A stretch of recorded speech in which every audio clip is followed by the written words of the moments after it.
So, verse 11. Then these men assembled and found Daniel praying and making supplication before his God. And they went before the king and spoke concerning the king's decree. Have you not signed a decree that every man who petitions any god or man within 30 days, except you, O king, shall be cast into the den of lions? And then the king answered and said, well, the thing is true, according to the law of the Medes and Persians, which does not alter. They were proud of this fact, that they had laws that could not be changed, right? And so, they say, remember what you said? If anybody prays to someone else, they've got to be cast into the den of lions. Now, you may be thinking, well, why a den of lions? Or where are they even going to find a den of lions?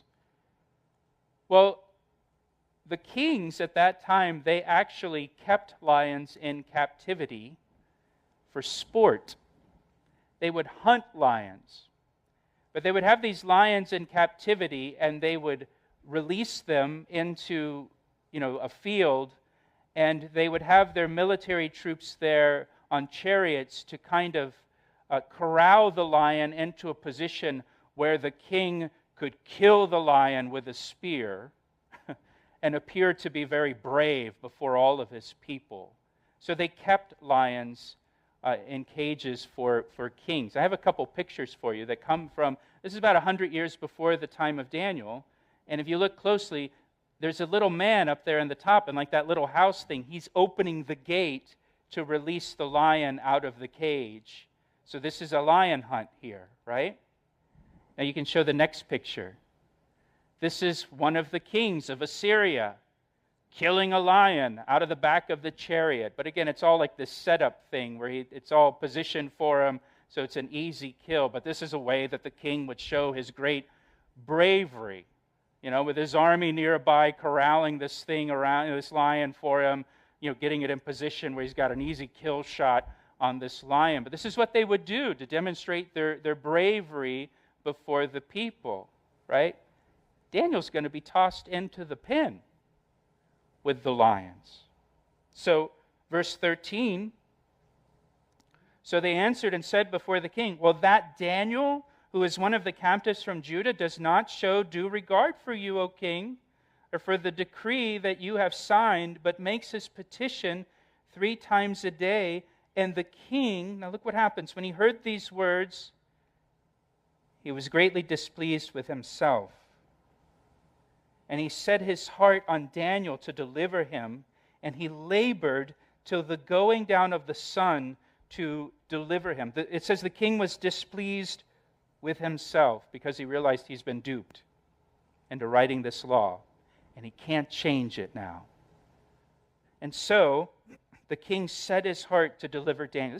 This is a pagan king, and he's working to try to deliver Daniel, and it says he labored until the going down of the sun to deliver him. Again, according to the Medo-Persian law, punishment was executed the same day that an accusation was established. So Daniel has to be put to death that day. And so he's working till sunset. He's got till, it's like you got till midnight tonight to come up with a way to get him out of this thing. Otherwise, he's got to be put to death. The king has until sundown. But time runs out. So verse 15, look what it says. Then these men approached the king. It's at sundown now, the day's ending, and said to the king, know, O king, that it is the law of the Medes and Persians that no decree or statute which the king establishes may be changed. There's nothing you can do. You can't change it. So the king gave the command. And they brought Daniel, and they cast him into the den of lions, or the pit of lions. But the king spoke, saying to Daniel, your God, whom you serve continually, he will deliver you. This is a pagan king. It's a non-believer. And what does he say about Daniel? You serve your God continually. He knows that about Daniel. Again, would people say that about us? That we serve Jesus Christ continually. That person's always about Jesus.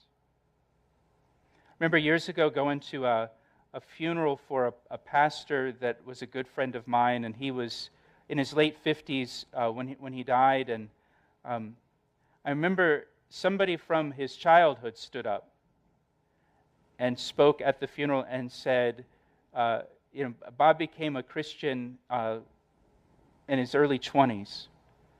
And this guy was a non-believer, and said, when Bob became a Christian, he never looked back for the rest of his life. Man, what a testimony. And for this testimony of Daniel, you serve your God continually. Like all the time, not just on Sundays, like all the time. You serve him continually. And so he says, your God whom you serve continually, he will deliver you. Again, what a testimony. And here is this pagan king who's got faith in the God of Daniel because of Daniel's testimony. Right? I've seen how you serve your God. You believe your God. So I believe your God because of your faith in your God. Right? So then, notice what it says. Then a stone was brought and laid on the mouth of the den, and the king sealed it with his own signet ring and with the signets of his lords, that the purpose concerning Daniel might not be changed. This sounds a little familiar, doesn't it? They put him in this pit, and then they roll a stone in front of it, and they seal it closed. Right. Daniel's a picture of Jesus Christ. Jesus said, you search the Scriptures, for in them you think you have life, but these are they that testify of me. All the Scriptures testify of Jesus. And Jesus comes in the volume of the book.